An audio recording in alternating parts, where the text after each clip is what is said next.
First things first, welcome to CNN. I'm your host, Kirk Kennedy. Let's go in. On this channel, we take no part in the unfruitful works of darkness, but instead expose them. All right, let's get into this. I'm not even going to bury the lead. You know, a lot of times I do videos, I build up. I'm not going to bury the lead. The worst possible answer, the worst answer ever that people give it a problem with you, especially believers. I've said this a lot. Other people have said this a lot. The worst ever answer, the worst answer ever to give to the problem of evil. And what I mean by that is people say stuff like this. If God is so good, why does he allow evil? Right? Here's the worst answer that I and many Christians give to that. And you might be surprised, but here's the answer. It's some variation of this. Here's the answer. How do you define good? Good in what way, right? Like almost like when Jesus said, why do you call me good? Only the Father is good, right? People respond like, this is the worst possible answer when someone is asking a believer, how does a good God allow evil? And sometimes they say evil and suffering or suffering, whatever. We call it the problem of evil in theological circles. The worst possible answer is like, well, nobody's really good though, right? Let me tell you why first, and let's have a real conversation about the question itself. Let me tell you why. Even if you agree to that theologically, even if you go the Romans 3 route, right? No one does good. No one seeks God, you know. They've all gone astray. Their throats are like open graves, right? Let's say you go there, that'd be biblical, cool. Or Jesus saying, no one is good. No one, you know, why do you call me good? Only the Father is good, right?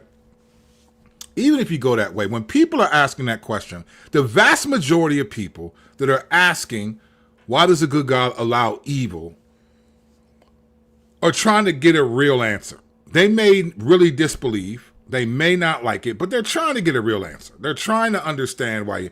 When you say, well, who's really good? That's just an answer that people can't resonate with, because most of humanity does not. They think there are people who are really bad for sure. They think that people are evil, all the criminals, all the people who didn't vote how I voted, right? All those things are real, but for the most part, the challenge is with the problem of evil that people think people are genuinely good. So you don't answer the question by saying, there's no really good people anyway. That's not how you answer the question. The worst possible answer that you can give. What is good? How do you know what good is? All right, with that being said, let's talk about the problem with the problem of evil question. And I thought about this for a long time. And I always think this. I watch a lot of videos from like apologists like Frank Turek and all these people, right? And sometimes this question comes up. All right, why does a good God allow evil and suffering? Now, people who ask this question often are not Christians, but even sometimes as Christians, we struggle with just the reality of evil, the problem of evil stuff, right? So I watch a lot of apologists do this and answer this question. And I'm always waiting to see, like, what are they going to say? And it's usually the same stuff, kind of like what I said. Oh, what is good? So let's talk about the problem with the question, because I think a lot of Christians get hoodwinked by this question, all right? Here's the first problem with the question, the problem of evil question. Here's the first problem. And Christians forget Genesis 3, all right? If you're a Christian and you know about Genesis 3, the fall, right? Genesis 3 is the fall, but more importantly, in the fall, what actually happens, right? Satan comes in the form of a serpent. He deceives Adam and Eve. Says, if you bite from this tree, told Eve, if you bite from this tree, you will be like God, knowing good and evil. This is what he said. So Eve in Genesis 3:6, it says she saw that the tree was good for her eyes. It was pleasing to the eyes. It was good for food and desire to make one wise. She bites from the tree. She gives it to Adam, right? This is what I don't understand.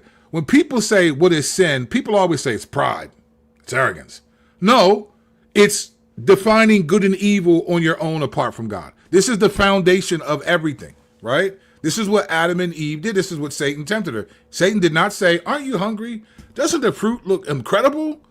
He said, you'll be like God, knowing good and evil, deciding good and evil, not listening to him, right?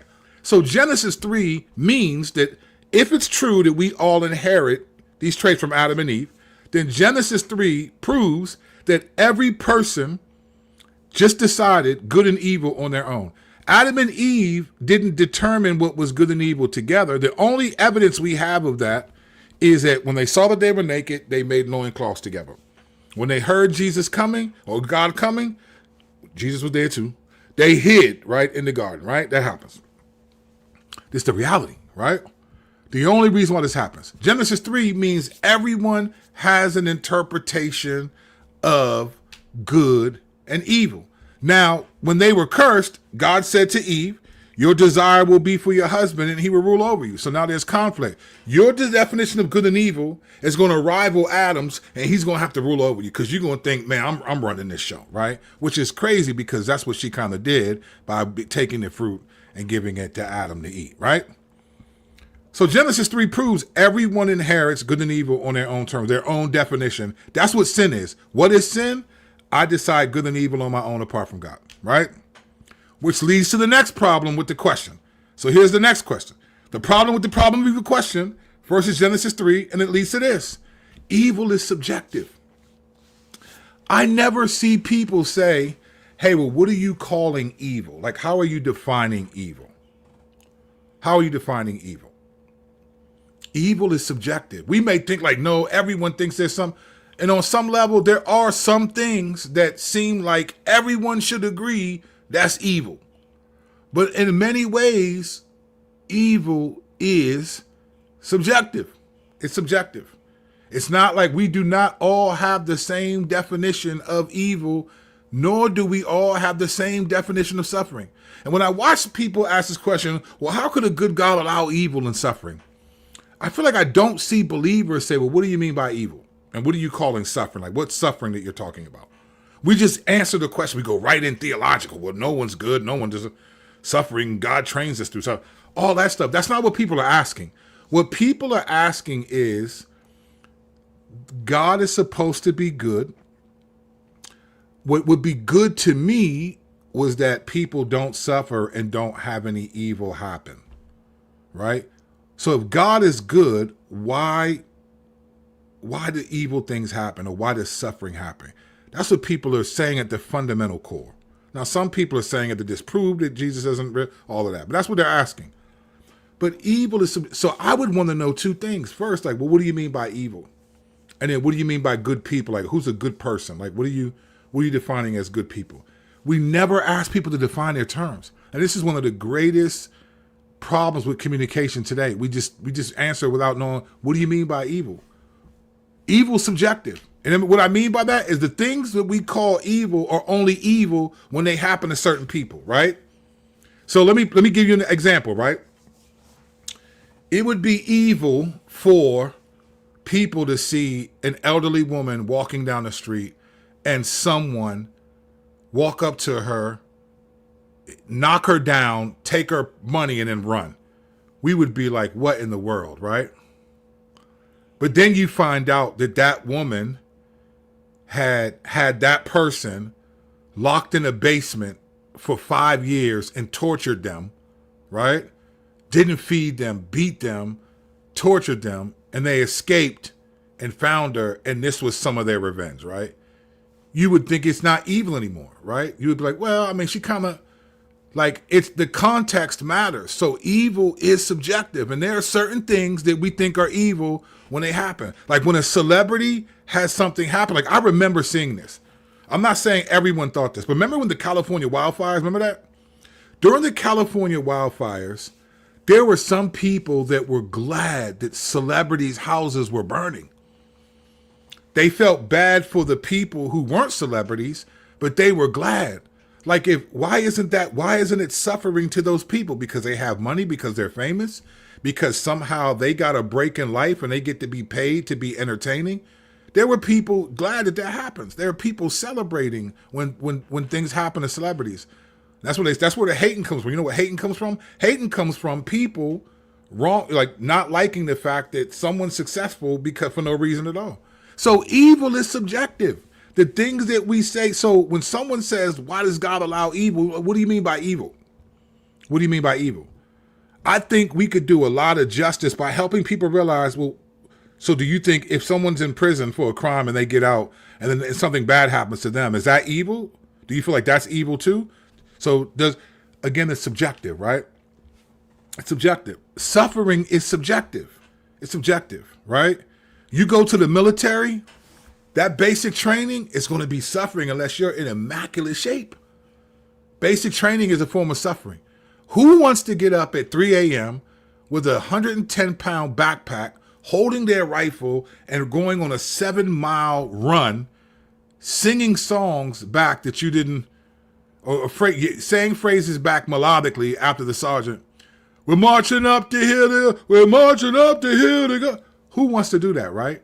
That's a form of suffering. There's a lot of suffering. There's suffering that's subjective. There's that. But again, there's suffering that matters. Like, oh, this person, this happened to them. Why is it happening? But suffering and evil, they're just subjective. You say that person's suffering unless you find out they did something. If you find out that someone did some terrible things to children, and then you find out they got cancer later, or their building collapsed and they lost everything, would you say that's evil? Would you say they're suffering? You think they deserve it, right? It's all subjective, right? But here's the greatest mistake I think many believers do when someone asks about the problem of evil. Here's the greatest mistake I think that happens. No one ever says because Satan exists. No one ever says that. People always say, like, well, what about, why would a good God allow evil and suffering? Because Satan exists. Like, we completely try to talk about God, make excuses for God. But we know that Satan's the God of this world. 2 Corinthians 4, right? 2 Corinthians 11, he appears as an angel of light.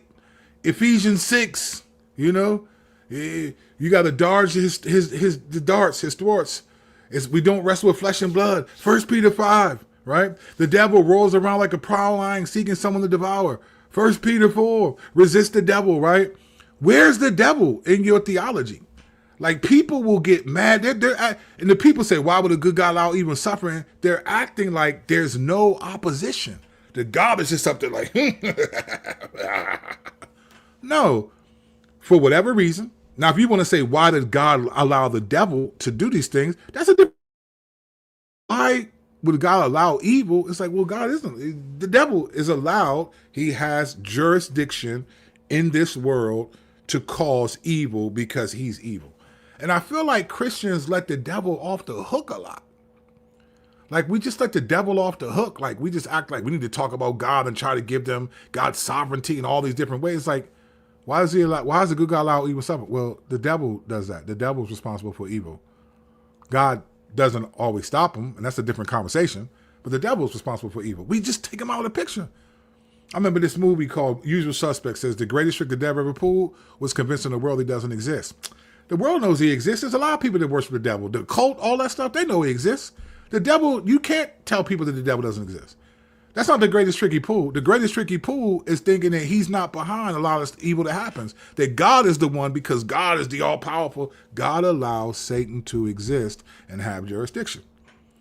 That's not the real problem. So the problem of evil question, I have a problem with the problem of evil, the question, because evil is subjective. Suffering is subjective. So what are we really asking? What are people really asking? When Christians struggling with suffering, I get it, because it's no fun, right?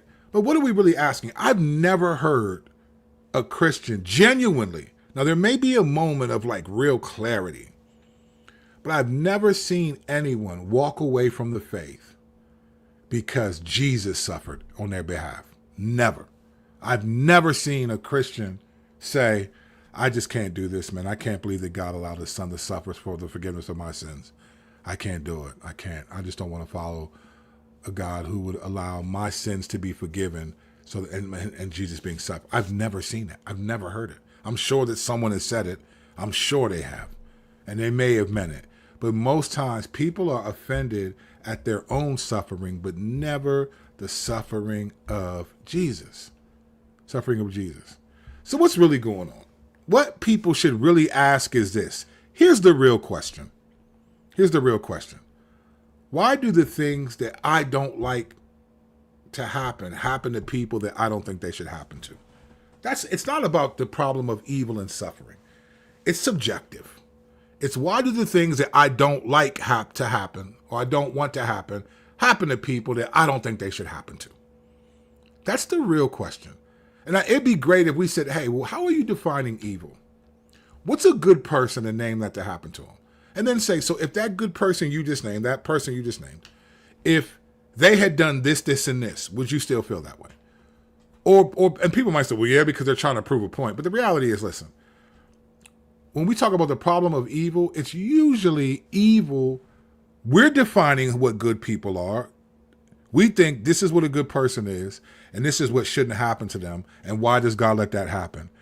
And at the end of the day, God doesn't have our category for good and our category for evil. Here's the reality. God does allow suffering to happen, but suffering, when the devil lets you, when you suffer or evil happens because of the devil, he's trying to destroy you. James 5, he prowls around like a roaring lion seeking someone to devour. He's trying to destroy you. When God allows evil or suffering to happen, he's trying to train you. Why does he do it that way? Because in all seriousness, you don't know if what you really believe is true until it's tested. And blessing is not going to be the test. Everyone believes in God when they win an award, when they get a promotion, when they get into a relationship that they were hoping. Everyone believes in God. But do you believe when the circumstances of your life tell you you should not? That's when you know your faith is genuine. Faith can never be tested. Think about it. If you think about a relationship like marriage, right? Parenting, whatever. Everyone loves their spouse most people, let me rephrase it, because there's exceptions to every rule. The vast majority of people are excited on their wedding day to marry the person that they're getting married to. They're excited, they love them. That is the same person that you marry 15 years later. There's just different habits and patterns and different ways and things that have happened, right? It just changes. It's still the same person, but it just changes. They've just changed. Different things have happened. You have experiences. Now your view of them has changed. It could be. It's subjective, right? If stuff has happened that you don't like. The reality is this. The problem of evil, I think I understand what people are asking when they ask it. But it's really subjective. What people should really ask, this is what they should really ask, is why do things happen that I don't think should happen to people that I don't think they should happen to? Because most of us do not care. If we don't care for the person, we rarely care for their suffering or if evil happens to them. It's subjective. And if we did care, we would go help out these people that are experiencing the evil and the suffering.